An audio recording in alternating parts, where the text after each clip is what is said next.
Bonjour à toutes et à tous, est-ce que vous m'entendez bien? Et est-ce que vous voyez bien mon écran? Nous sommes lundi 8 juin.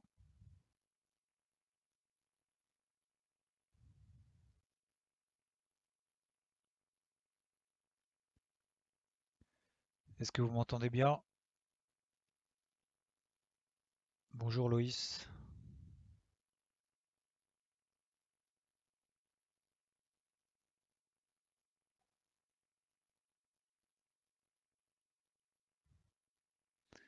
Bonjour Charlie. Parfait, merci John. Ok, super. On va attendre juste une petite minute.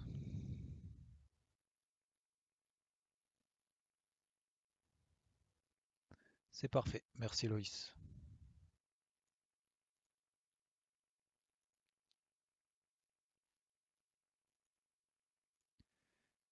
Bon,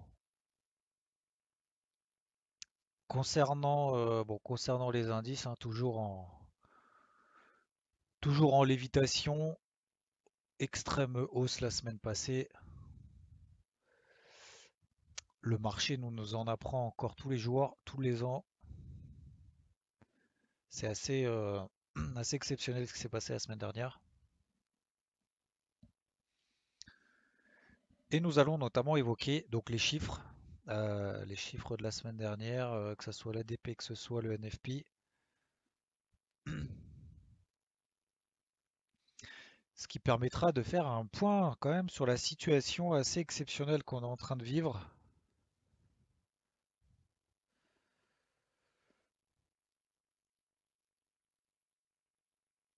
Allez, on y va. Bonjour à toutes et à tous.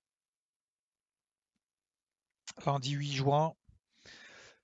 Nous avons donc encore ce matin des indices qui progressent gentiment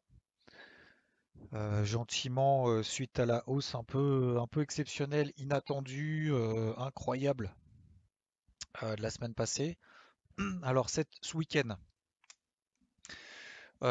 notamment, on a eu, alors pour les news les plus fraîches, on va dire. Salut Benjamin, salut Mikey. Pour les news les plus fraîches, nous avons eu une prolongation d'un mois de la réduction des pays de l'OPEP+, excepté a priori le Mexique, mais ça c'est pas une nouveauté parce que c'était déjà un peu tendu autour du Mexique. C'est le Mexique d'ailleurs qui avait un peu empêché la mise en place d'un accord lorsque vous vous rappelez sur les échéances du contrat du mois de mai sur le WTI notamment, bah, les cours du pétrole étaient négatifs, c'est-à-dire qu'on vous payait pour aller chercher votre baril. Et donc on est passé un peu d'une ambiance, ça y est, les stocks débordent il y a un mois et demi, hein, vous vous souvenez, les stocks débordent, il y en a partout, les tankers ils tournent au large en attendant parce que de toute façon il n'y a plus de place nulle part. Et du coup ça avait provoqué notamment des cours du WTI négatifs, on ne savait pas comment on allait s'en sortir et finalement les cours notamment du Brent ont été multipliés par 3. Alors je commence par les cours, du coup je commence par les cours du Brent, une fois n'est pas coutume. Les cours du Brent qui s'établissaient un peu autour des 16 dollars. Finalement, on est quasiment autour des 43. Donc en un mois et demi, les cours du pétrole finalement ont été multipliés par un et demi. Alors reprise de l'offre, enfin baisse de l'offre, reprise de la demande. Visiblement, le marché s'accorde à dire que tout va bien, Madame la Marquise. Et deuxième élément, c'est les chiffres de la semaine dernière. Alors, les chiffres de la semaine dernière, salut Johan, on a eu l'ADP et le NFP, donc les deux chiffres mensuels de l'emploi aux États-Unis. Nous avons eu l'ADP mercredi à 14h15, déjà qui a commencé à faire un peu frétiller, alors pas frétiller d'ailleurs les marchés de manière instantanée, puisque au moment où la stat est sortie, les marchés n'ont pas bougé. Le dollar n'a pas bougé, l'eurodoll n'a pas bougé. Il y a juste le gold qui a commencé à faire une petite mèche baissière, mais voilà, sans plus. Même le dollar n'a pas bougé. En fait, on a l'impression que le marché était complètement tétanisé par voir des chiffres absolument hallucinants. Il s'avère que ces chiffres du mois de mai concernant l'ADP, salut Lucas et salut Johan, ces chiffres de l'ADP concernant le mois de mai, finalement, c'était pas vraiment les chiffres du mois de mai, c'était les chiffres des 12 premiers jours du mois de mai. Donc du coup, ça a complètement biaisé les attentes, enfin en tout cas la publication du chiffre, enfin, le chiffre qui a été publié par rapport aux attentes du marché, qui a été du coup exceptionnellement bon. Ok, bon, passons. Concernant le NFP, donc vendredi, 14h30, vous savez, tous les mois, il y a le NFP, c'est l'un des chiffres les plus attendus des marchés parce que ça représente l'emploi américain, du coup ça drive les marchés américains, ça drive le dollar, etc., etc. Puis après tous les indices suivent ou pas. C'est à peu près les chiffres les plus suivis parce que bon, les chiffres de la Chine, ils sont ce qu'ils sont, hein, on va pas dire qu'ils sont tous trafiqués parce que je pars pas du principe que c'est de la théorie du complot, mais voilà, on est dans plutôt dans le vraiment le vif du sujet. Le NFP donc soit dit en passant, petite parenthèse, dimanche dans la nuit, on a eu la balance commerciale en Chine qui est ressortie 2 fois meilleure que prévu. Voilà. Bon, bref, passons. Parenthèse fermée. Concernant le NFP de vendredi, il est ressorti avec 2,5 millions de création de postes. On attendait moins 7 millions. Donc on attendait 7 millions de destruction d'emplois. Finalement, on est ressorti avec 2,5 millions de création de postes. Je crois que c'est l'écart peut-être le plus important que j'ai connu, en tout cas de mémoire. Je ne sais pas si c'est le plus important ou l'un des plus importants, ou peut-être le deuxième, mais au grand maximum, c'est vraiment quelque chose d'absolument hallucinant. Et du coup, derrière, le marché s'est emballé. Le marché se dit, bah voilà, avait déjà eu la semaine passée la Banque Centrale Européenne qui avait intervenu, vous vous rappelez, le jeudi, qui avait dit bon bah on remet 600 milliards d'euros au pot, on rallonge le PEPP, c'est parti, on continue, on continue, on continue. C'était au-dessus à peu près entre 100 et 200 milliards, ça dépend des analystes, des économistes, etc. Peu importe, mais c'était dans la fourchette haute ou en tout cas meilleur que ce qu'attendait le marché. Donc la BCE met au pot, l'eurodoll en plus s'envole, quasiment à 14. Et derrière, on a la NFP exceptionnellement bon. Sauf que, alors attention, hein, encore une fois, je suis pas dans la théorie du complot, mais j'aime bien aller jusqu'au bout des choses et aller dans les sources parce que euh, parce que voilà, il se dit des choses, on dit souvent que les chiffres sont trafiqués, nanana, nanana. Du coup, salut Valérie. Du coup, je suis allé chercher un peu l'info et finalement ce rapport-là, il s'avère que, et c'est dans le rapport, hein, si vous avez envie de le regarder, vous tapez BLS NFP, vous avez le dernier rapport. Le dernier rapport, vous regardez, il y a des dizaines de paragraphes, vous regardez les deux derniers. Dans les deux derniers, ça vous indique que, en fait, il y aurait peut-être une erreur d'une certaine catégorie de personnes qui n'ont pas été prises en compte parce que, en fait, elle travaillait, mais on savait pas, enfin comment dire, elle continuait à être dans l'entreprise, mais pas vraiment travailler, donc on savait pas si finalement est-ce qu'elle travaillait vraiment ou pas. A priori, ça concernerait 4,9 millions de personnes, d'accord, dans cette catégorie, qui a priori ne sont pas bien, ne sont pas dans la bonne catégorie. Donc peut-être, et d'ailleurs, dans l'article, vous regardez bien à la fin, peut-être que finalement le chômage qui a été énoncé à 13,3 ou 13,6, je ne sais plus, euh, finalement ce serait 3 points de plus. Donc ce serait 16,3 ou 16,6. Donc ça veut dire que ce chiffre-là, finalement, on ne sait vraiment pas s'il sert à quelque chose, s'il est vraiment fiable ou pas. En plus de ça, et pour terminer là-dessus, parce que on va pas faire 30 minutes là-dessus, parce que ça va pas nous aider dans notre trading, mais c'est simplement pour vous compreniez, pour partager un petit peu voilà ce travail de recherche entre guillemets. Euh, et si jamais le, le bureau de statistiques qui réalise cette étude, hein, donc le BLS, eh bien, si jamais il y aurait une erreur, eh ben, il ne la corrigerait pas. Il la corrigerait pas parce que c'est basé notamment sur des sondages qui sont réalisés auprès des entreprises, etc., etc. Donc ils vont pas tous retaper.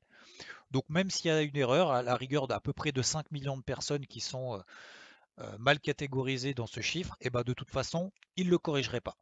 Voilà. Maintenant, débrouillez-vous avec ça. Est-ce que ça veut dire que c'est bon? Est-ce que c'est pas bon? Est-ce qu'il y a plus de chômage que prévu ou non? Est-ce qu'il y a plus de création d'emplois ou pas? En fait, on n'en sait rien. Donc on ne peut pas se baser de toute façon. On le savait déjà depuis plusieurs semaines, depuis que la crise est arrivée. C'est à ce moment-là, généralement, lorsqu'il y a des crises, qu'on voit un petit peu finalement, la pertinence de ces chiffres, finalement, ne vaut absolument rien.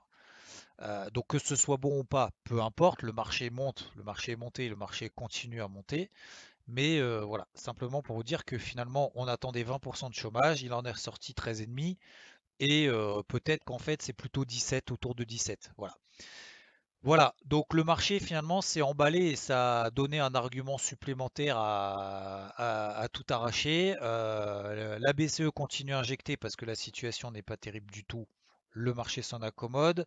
Les chiffres, notamment de l'emploi, on ne sait pas vraiment s'ils sont bons. En tout cas, on sait que c'est pas les vrais. Ça, c'est sûr, parce que de toute façon, les deux rapports l'ont indiqué, et notamment le rapport de l'ADP mercredi dernier, elle a indiqué en gros, en gras, contrairement d'ailleurs à la BLS, où là c'était en petit tout en bas dans le dernier paragraphe, que personne ne lit, euh, avait indiqué dans l'ADP déjà, attention, ces chiffres ne reflètent absolument pas la situation de l'emploi. Voilà, donc on vous donne des chiffres de toute façon, on nous donne des chiffres qui de toute façon ne sont pas, euh, ne représentent pas finalement ce qu'ils sont censés représenter. Voilà, tellement c'est compliqué. D'autant plus dans ce contexte de crise, hein, ce qui est tout à fait justifié, hein, bien évidemment. C'est beaucoup plus difficile de faire des sondages dans des entreprises qui de toute façon sont fermées et même les entreprises elles-mêmes ne savent absolument pas si les employés qu'ils ont travaillent ou pas. Et autre chose, et je terminerai là-dessus, vous savez que notamment aux États-Unis, il y a des aides qui ont été créées notamment pour tenir le maximum possible les employés des entreprises le temps qu'ils se relèvent, ils sortent la tête de l'eau, etc. et que la crise passe. Euh, il y a à peu près 5 millions, 5-6 millions de personnes qui bénéficient aux États-Unis d'une aide qui leur permet finalement de rester dans l'entreprise.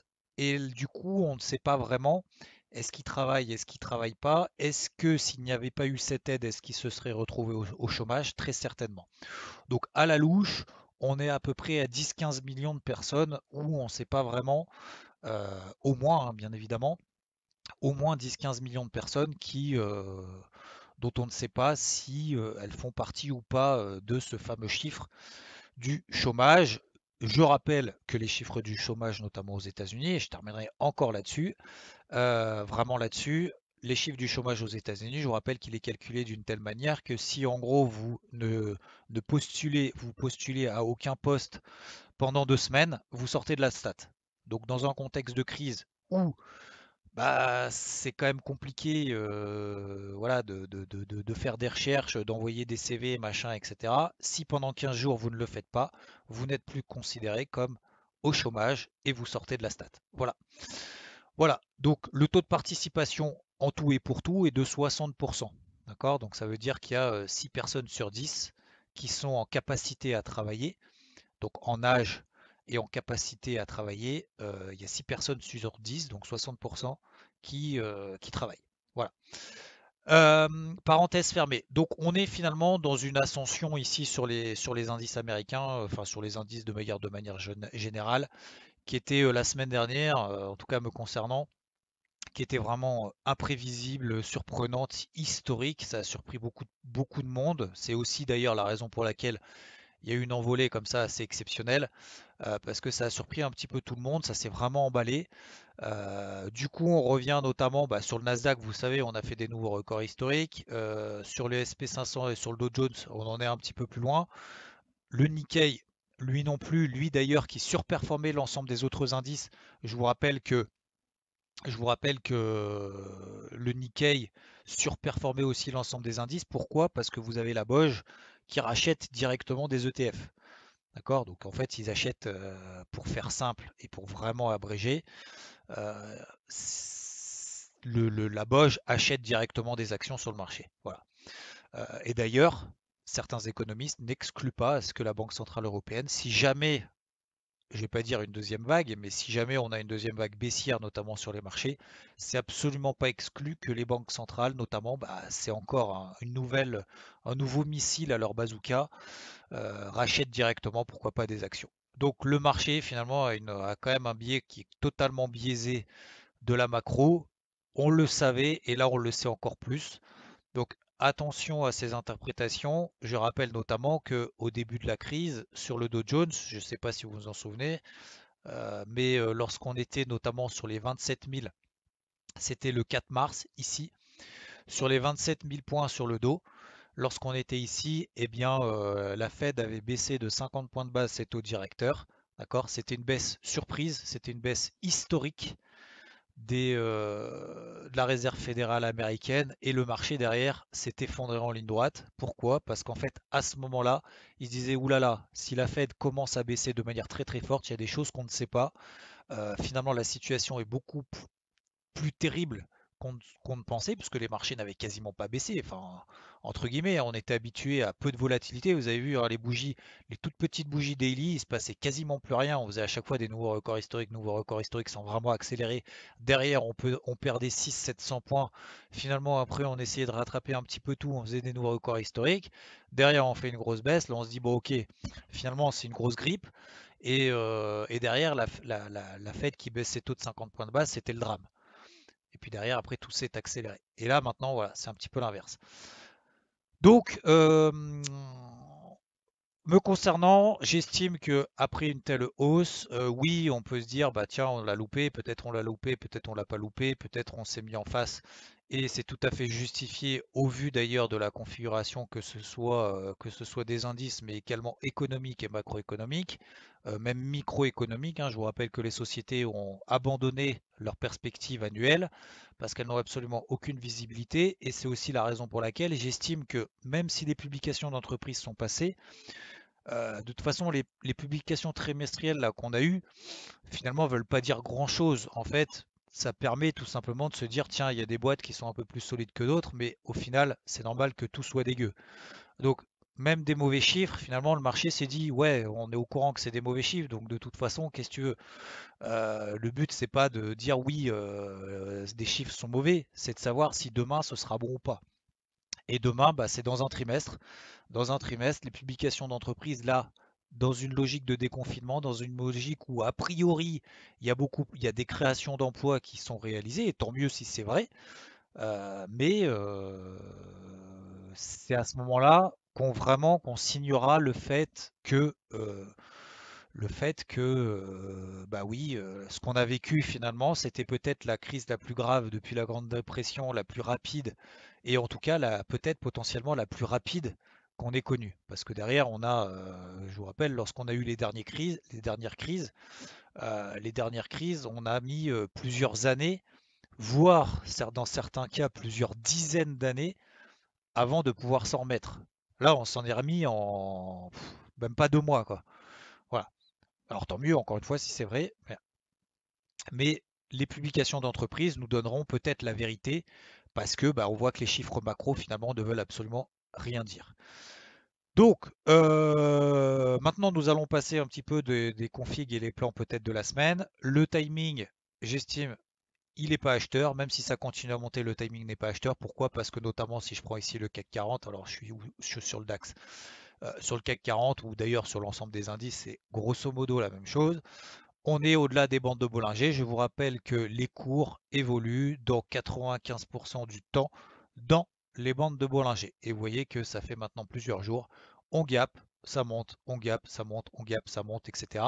Sauf que à chaque fois qu'on a un petit peu des accélérations haussières, on a des grosses accélérations, on a des pullbacks qui sont réalisés tout petits, notamment en données horaires, notamment lorsqu'on fait du swing, où c'est très délicat de rentrer dans le marché dans ce type de configuration exceptionnelle. Je rappelle encore une fois que c'est une configuration, une config, un moment exceptionnel qu'on est en train de vivre, que une année, c'est 52 semaines, d'accord, et qu'on peut tout à fait passer au travers d'une semaine. c'est pas grave. Ça fait partie du trading. Vous prenez n'importe quel sport, vous prenez le foot, il y a certains joueurs qui passent au travers d'un match, deux matchs, trois matchs, peut-être même une saison. Ça ne veut pas dire que pour le moment, pour autant, ils sont nuls ad vitam aeternam et ils doivent changer de métier. Donc, c'est comme ça arrive. euh, En toute humilité, je le précise. Donc le timing n'est pas acheteur. On a des pics de volatilité. Je vous rappelle que les acheteurs sont quand même accessoirement des vendeurs potentiels.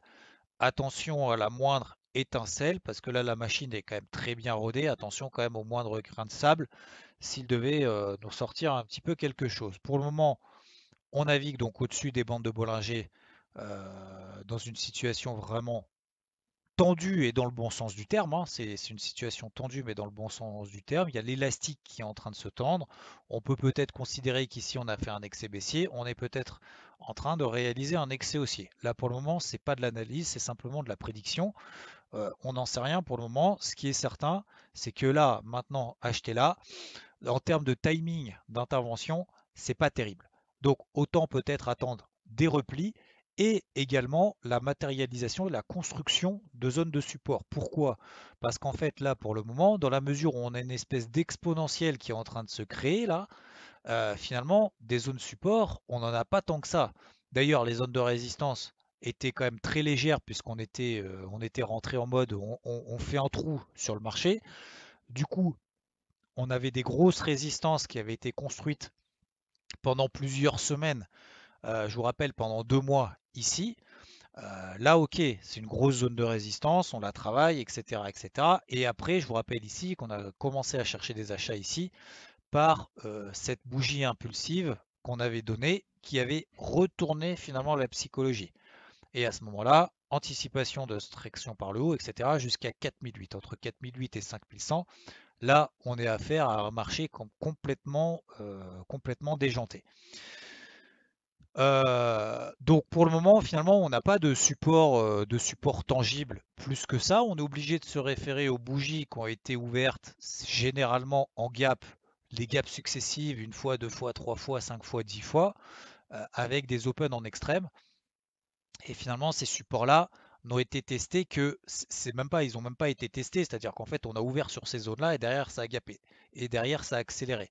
Donc finalement, on n'a pas de support tangible plus que ça. Donc lorsqu'on fait notamment du swing, voire je dirais même du moyen terme, il va falloir absolument qu'on détermine des zones support pour pouvoir se permettre de se dire, ok, cette zone tient, on, on consolide, on matérialise cette zone-là, on valide le fait qu'effectivement, oui, on est en tendance haussière, et d'ailleurs, on est en tendance haussière tant qu'on n'aura pas retracé 50% de ce mouvement-là, ce qui correspond à peu près aux 4007 sur le CAC, d'accord, par rapport à l'impulsion haussière qu'on a réalisée depuis les plus bas, donc ça nous donne à peu près 4007-4800 points. Et une fois qu'on a latéralisé sur cette zone-là, on respire, on se détend, et là, on nous redonne des bonnes nouvelles qui nous permettent de nous dire, ok, on me donne un signal haussier et on peut accompagner le mouvement, pourquoi pas, en tout cas pendant une partie. D'accord? Donc pour moi, là ici, acheter ici, oui, bien évidemment, ça fonctionne parce que ça ne fait que monter tous les jours, mais dans une optique, on va dire, de swing. Se dire j'achète là et puis on verra bien ce que ça donne, c'est pas forcément de la stratégie, c'est pas du plan de trading, c'est simplement peut-être oui, on est dans le sens de la tendance, oui, on est dans le sens de flux, mais, mais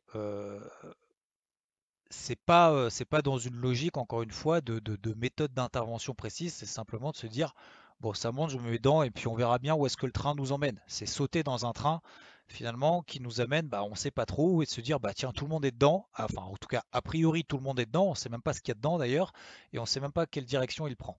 Voilà. Donc attention quand même, attention, ça veut pas dire grand-chose, mais attention surtout à ne pas céder à des prises de position qui ne sont pas réfléchies en amont. Voilà. Encore une fois, ceci et cette Traders Room qu'on réalise n'est pas du conseil en investissement, n'est pas un conseil ou quoi que ce soit. C'est simplement peut-être vous éclairer sur deux, trois éléments qui peuvent vous permettre derrière de votre côté, établir des plans de trading. Ok? Euh,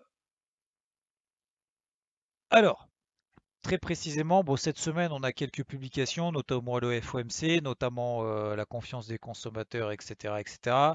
Il y a encore Lagarde, président de la BCE, qui parle cet après-midi à 15h45. L'inflation aux États-Unis, etc., etc. Donc n'oubliez pas la Fed quand même mercredi soir. Bon, faut pas s'attendre à ce que la Fed nous annonce qu'elle remonte ses taux, hein. Faut pas s'attendre non plus à ce que la Fed nous annonce que finalement la situation économique est géniale ou inversement. Ok? Donc, mais ça peut quand même provoquer de la volatilité, comme on l'a vu avec la BCE au travers de Christine Lagarde. C'est plus un prétexte qu'un changement finalement de psychologie de marché. Concernant les publications d'entreprise, c'est passé, donc on passe à autre chose. Concernant le CAC, finalement, mes plans pour le moment restent toujours les mêmes, c'est-à-dire je vais privilégier les signaux baissiers s'il y en a, sur des unités temps daily. Pourquoi pas sur des unités temps courtes pour avoir un meilleur timing d'intervention? Tout simplement parce que pour le moment, sur les indices, dans la mesure où on a un flux haussier très fort, des open en extrême, une panique haussière, etc., etc., pour le moment, il n'y a pas de signaux baissiers. Les seuls petits signaux baissiers qu'on a, ce sont sur des unités temps vraiment très très courtes. Et encore, vous regardez, je me mets ici en horaire, je ne me mets pas sur des unités de temps plus courtes exprès, mais même en horaire, vous regardez, finalement, on n'a absolument aucun repli. On a au mieux des phases de latéralisation. Ces phases de latéralisation, on essaye d'en sortir par le bas et finalement derrière, aspirer par le haut. Et elles sont toutes petites, elles durent quelques heures, et on peut même pas arriver à déterminer notamment des zones support. Et lorsqu'on a des zones support qui sont constituées ici, comme ici, on a des clôtures en extrême, et ces clôtures en extrême, finalement derrière, qu'est-ce que ça nous donne le lundi suivant? Finalement, gap haussier, et dès qu'on a le gap haussier derrière, ça consolide un petit peu, tout petit peu, tout petit peu, finalement on en remet une. Donc là, notamment, et même encore une fois, lorsqu'on fait plutôt du swing, lorsqu'on a ces phases de marché assez euphoriques, ça marche aussi dans les moments de panique, hein, c'est exactement la même chose, mais à l'inverse. Lorsqu'on a des mouvements comme ça de panique, qu'elles soient acheteuses ou vendeuses, mais mouvements de panique quand même, c'est très difficile de rentrer sur le marché parce que on a des phases, voilà, aucun pullback, aucune zone, aucune moyenne mobile, même pas de retour sur des bandes de Bollinger supérieures. On a, euh, on a, euh, on a un afflux complètement hallucinant. Donc, on n'a pas de repli sur des zones tangibles. Repli sur zone tangible, on attend des signaux et puis après, on prend le train en marche éventuellement. Donc, pour le moment, dans la mesure où j'estime toujours qu'on est plutôt dans des zones de vente, quand bien même on n'a pas de signal baissier, eh ben, je préfère rester à l'écart comme ça que d'acheter un petit peu n'importe où, même si encore une fois ça fonctionne, ça peut tout à fait être votre plan. Vous dites bah tiens, bah, j'achète, vous avez absolument besoin de personne, vous dire tiens, ça monte, j'achète et puis on verra bien ce que ça donne. C'est une stratégie qui a priori en tout cas a fonctionné la semaine passée. C'est pas ma façon de faire, c'est pas notre façon de faire. Donc vaut mieux, je me mets un petit peu en retrait en attendant d'avoir des signaux baissiers sur des unités de temps longues. Encore une fois, pourquoi sur des unités de temps longues? Parce que les unités de temps longues, lorsque vous avez des mouvements impulsifs comme ça aussi forts, tous les petits signaux baissiers que vous allez avoir sur des unités de temps courtes vont très rapidement être invalidés. Donc vaut mieux travailler sur des unités de temps très courtes, sur du 15 minutes, du 5 minutes, du 2 minutes, dans le sens du flux général que vous avez, donc à l'achat, d'accord? Et plus en swing sur des unités de temps longues, sauf qu'en unité de temps longue, un, c'est pas un timing, deux, on n'a pas de signaux baissiers. Donc, encore un petit peu quelques jours de respiration, on va se détendre, l'année est longue, et en attendant qu'il y ait au moins des supports qui soient constitués, au moins qu'on revienne sur des supports ne serait-ce que horaires, là je suis en 4 heures, on est à 500 points, on est à 500 points de la bande de Bollinger inférieure en 4 heures, c'est énorme sur le CAC. D'ailleurs, si je dois prendre le DAX. Sur le DAX, on est à 1600 points. 1600 points de la bande de Bollinger inférieure. C'est énorme également. Donc vous voyez qu'on est vraiment là dans des bandes de Bollinger qui ont une pente absolument énorme et les cours continuent à coller dessus, coller dessus, coller dessus, coller dessus. Donc c'est très difficile d'entrer là-dessus. Ce qu'il faut éviter, c'est de rentrer encore une fois à la vente et de se dire ça y est, c'est le point haut parce que on a des petits signaux sur des unités de temps très très courtes. Si on est bien évidemment expérimenté, on peut le faire aussi bien à l'achat qu'à la vente, pas de souci. Si on est un peu moins expérimenté et qu'on a plutôt dans une optique de swing en se disant tiens, je vais attendre des signaux, pas forcément des grosses confirmations, mais au moins des indications que le marché ait envie de se stabiliser et de consolider, alors ce sera sur du 4 heures, voire même du daily. Et en daily, notamment sur le CAC, c'est au moins un breakout baissier. Un breakout baissier, c'est au moins déjà qu'on passe en dessous des plus bas de la bougie précédente, ce qui n'a pas eu lieu depuis le 22 mai. D'accord. Donc depuis cette période-là, cette petite phase de conso où là, on a eu la puce à l'oreille avec cette bougie haussière, gap haussier, gros flux, on s'est dit ça y est, on va plus vendre les résistances, on va acheter le marché. Ok. Et bien là, depuis, plus aucun signal de retournement. Ok. Donc l'accompagner jusqu'à 4008, l'accompagner maintenant de 5002 à 5006, non. C'est la même chose globalement sur l'ensemble des indices. On va passer très rapidement les autres indices avant de passer un peu aux autres stratégies, notamment sur l'eurodoll et sur le pétrole et sur le gold. Sur les autres indices, c'est la même chose. Donc, on a des plus bas qui sont réalisés en cours de journée, notamment le lundi matin. Vous savez qu'on reste un petit peu à l'écart de voir, de prendre la température du marché, sur quel type de psychologie est-ce qu'il a envie de commencer la semaine. Pour le moment, on a fait juste un petit point bas. On a une première alerte à 12 660, sous 12 660. À ce moment-là, première alerte baissière. On va peut-être commencer à consolider ne serait-ce que 300, 400 points, voire 500 points. Même si on corrige de 500 points, de 1000, même de 1000 points, on retournerait à 11 008. On serait même pas sur la MM20 daily.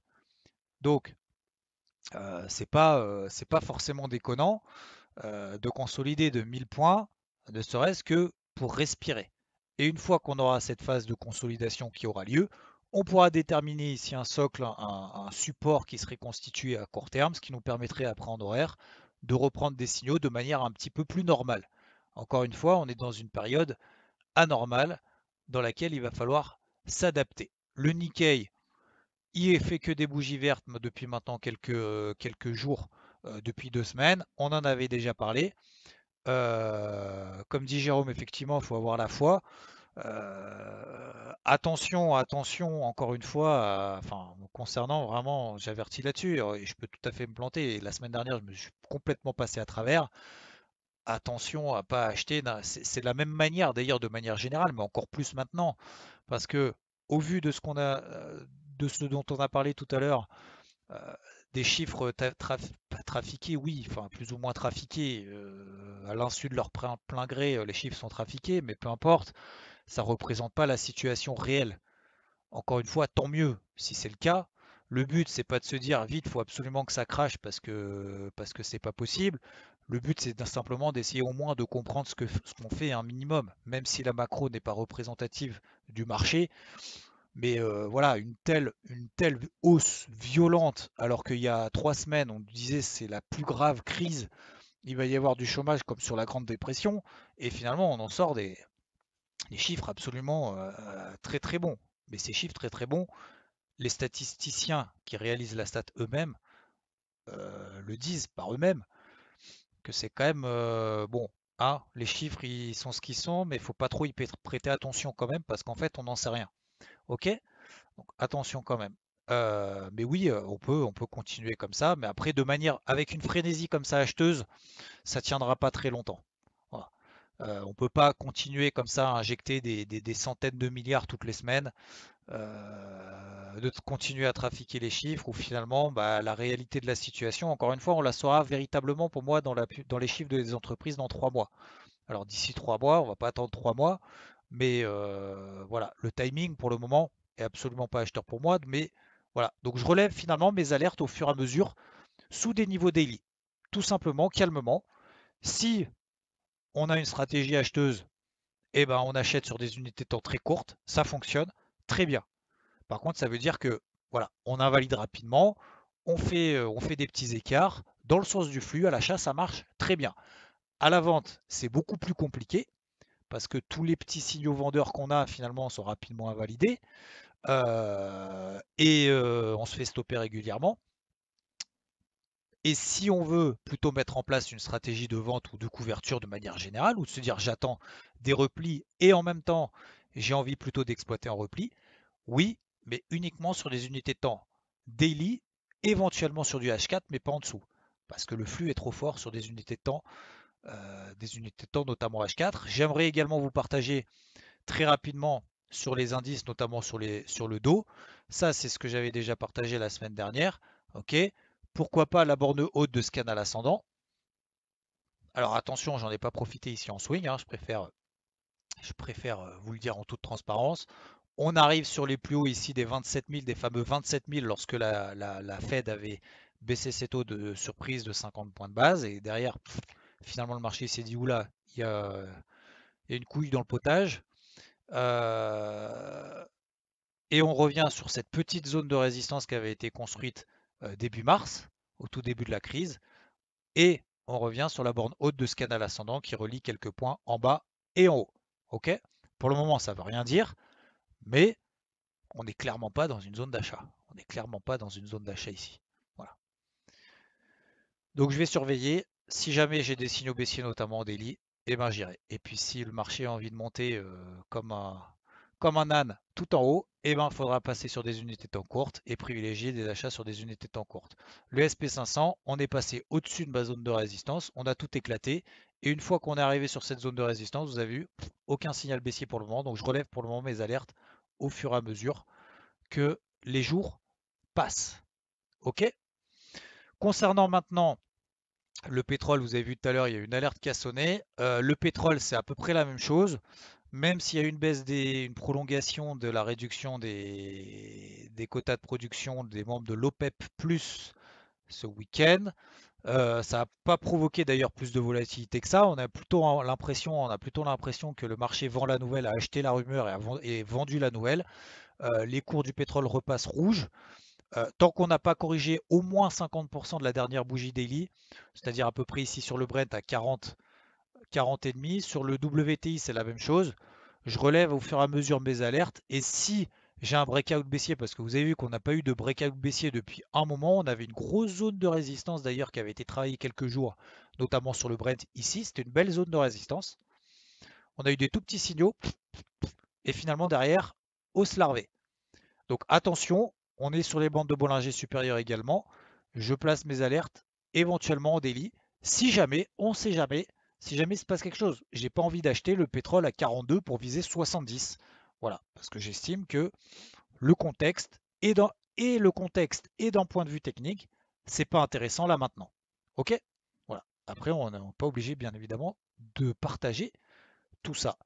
Concernant l'eurodoll, Eurodoll, tac, je le travaillais à l'achat 1,09, ici également. J'ai initié une première vente ici. Maintenant, qu'est-ce qui se passe sur l'Eurodoll? On arrive en weekly sur des niveaux très très importants. Ok, notamment cette zone des 1,14, allez, on va dire 1,1450, 1,1450, zone de résistance très très forte. On a fait quasiment 1,14 en fin de semaine dernière, malgré d'ailleurs que la BCE remette au pot. On a eu une première réaction ce matin. Ok. Premier signal de vente vendredi en fin de journée. C'est un petit peu délicat le vendredi en fin de journée, notamment juste avant le NFP. Peu importe. On est en train de travailler cette zone-là. Maintenant, je vais le surveiller à la vente. Alors attention, même principe que sur les indices. Regardez ici en H4. C'est un petit peu plus parlant. En H4, on a des replis sur la MM20, notamment en H4. Ok. Tant qu'on ne perce pas pour le moment cette oblique, etc. C'est notre ligne de vitesse pour le moment. On peut pourquoi pas refaire les 1,1450 d'ici quelques jours, en tout cas cette semaine. Par contre, je sais qu'ici à 1,1450 autour de cette zone-là, à 100 pips près, on est dans un gros point dur qui permet pour le moment de déterminer le fait qu'on est toujours en tendance baissière, notamment en données mensuelles. Regardez ici en données mensuelles, ce- cette grosse zone de résistance qu'on a ici, qui correspond notamment à peu près à la MM50, mais également la bande de Bollinger supérieure qui est en train de s'aplatir ici. D'accord? Donc vous voyez, c'est quand même un Gros point dur là ici qu'on est en train d'attaquer sur l'eurodoll. Je ne pense pas d'un point de vue fondamental que l'eurodoll a les moyens de s'emballer plus que ça. Je ne vois pas de raison de pourquoi. On est voilà, dans un flux acheteur absolument hallucinant également. Je le laisse faire son délire. Si jamais on commence à avoir des gros signaux baissiers, notamment sur du H4 avec des grosses impulsions, à ce moment-là, retournement de psychologie. Et à ce moment-là, on passera sur des unités temps plus courtes pour le travailler à la vente, sur des unités temps plus courtes lorsqu'il aura donné un signal baissier H4. Ok? Donc à suivre autour de cette zone-là pour chercher des ventes me concernant sur l'eurodoll. Et enfin sur le gold, on a déjà commencé à le travailler à l'achat en fin de semaine dernière. Pourquoi? Parce que le gold en données hebdomadaires, on est clairement dans une tendance haussière très très forte. En données mensuelles, je rappelle que cette zone, c'est 2011-2012, c'est une zone de résistance très très forte qui a d'ailleurs suscité l'intérêt des vendeurs, qui a suscité des prises de bénéfices, etc., etc., couplé bien évidemment avec la progression des indices, quand bien même le gold n'est pas considéré comme une valeur refuge à l'image du yen, qui lui est vraiment une valeur refuge. D'ailleurs, je vais en parler à la fin, juste après ça, pour terminer, pour conclure. Vous voyez, on attendait un repli, d'accord? Donc, il avait vendu autour de cette zone des 1720. Pourquoi? Sur signal baissier daily. On vise la borne basse du range dans lequel il est depuis maintenant plusieurs semaines pour avoir un meilleur timing d'intervention. Donc, on a eu un premier signal d'achat en fin de semaine dernière. OK. Maintenant, sur des unités temps plus courtes, notamment sur du H4, d'accord, va falloir qu'il nous donne un petit peu plus de conviction. Mais oui, autour des 1680 dollars, on est dans la zone d'achat. C'est une zone de toute façon de support. C'est très simple hein, en termes de configuration technique. C'était résistance, on fait support. On est dans un range qui succède à une tendance haussière. On privilégie les achats sur support, tout simplement. Voilà, sur des signaux. Après, ça ne va pas juste toucher le support et repartir comme ça à 1800 en ligne droite. Ça va travailler, comme ça a été le cas par exemple ici, on a une première mèche, une deuxième mèche, une troisième mèche, et finalement derrière ça part, ça fait un petit peu office de lessiveuse. Même chose ici, etc. etc. Mais on est clairement ici, je trouve, dans une zone support intéressante. Ok. Et je termine sur les paires en yens. À l'image des indices, vous avez vu que le yen est une valeur refuge. Pourquoi? Parce que le yen s'est effondré quand les indices ont explosé. Je vous montre ici l'euro-yen. Vendeur d'euros contre le dollar plutôt. Vendeur d'euros contre yen plutôt, notamment si on a une stratégie plutôt baissière ou au moins on va dire prudente sur les indices de ne pas acheter. Donc on a des gros signaux à suivre, notamment sur les paires en yens qui se sont enflammés comme jamais, notamment l'euro-yen qui est déjà en train de faire une double mèche ici en daily, le GBP yen qui peut nous donner peut-être également quelque chose, etc., etc. Reproduire après sur toutes les autres paires en yens, NZD, JPY. Je vous suggère de les travailler notamment sur des unités temps longues, notamment sur de l'hebdomadaire, parce que sur les hebdomadaires, sur les données hebdomadaires, vous allez voir que toutes ces paires en yens sont à peu près, plus ou moins toutes, en train de travailler des niveaux. Alors bien évidemment, pas toutes les mêmes niveaux, parce que sinon ça voudrait dire que c'est exactement les mêmes. Je vous rappelle qu'une paire de devises, c'est deux devises, donc vous n'avez bien évidemment pas les mêmes évolutions. Mais vous voyez que globalement, on a des paires en yens qui se sont également envolées et qui peuvent laisser place au moins à une phase de latérisation, au moins à une phase de consolidation, d'accord? Pas de retournement majeur sur des unités de temps longues, mais vous voyez ici, vous prenez par exemple très simplement le NZD JPY. Vous tracez des obliques, des canaux, tout ce que vous voulez, peu importe. Vous identifiez des tendances de fond et vous voyez que ces tendances de fond, finalement, on a provoqué l'écart type max par rapport aux bandes de Bollinger hebdomadaires et on est en train de faire ici l'excès là-haut. On a fait un excès baissier ici. On peut tout à fait faire un excès haussier, pourquoi pas. Mais on est clairement dans les tendances de fond. Donc, est-ce que ces tendances de fond vont être renversées là comme ça d'un claquement de doigts au bout de 2 semaines? Je ne pense pas. Voilà. Après, encore une fois, je peux tout à fait me tromper, mais je pense qu'à un moment donné, il faut aussi avoir des stratégies. Est-ce qu'on est plutôt dans des zones d'achat ou des zones de vente? C'est les questions que vous devez vous poser sur des optiques de moyen terme, de swing de moyen terme, sur des unités de temps au-delà du daily. Voilà, vous avez le daily, c'est très bien, et vous avez également le weekly. Voilà. Donc là, vous voyez le gold, hop, j'avais remis encore une alerte.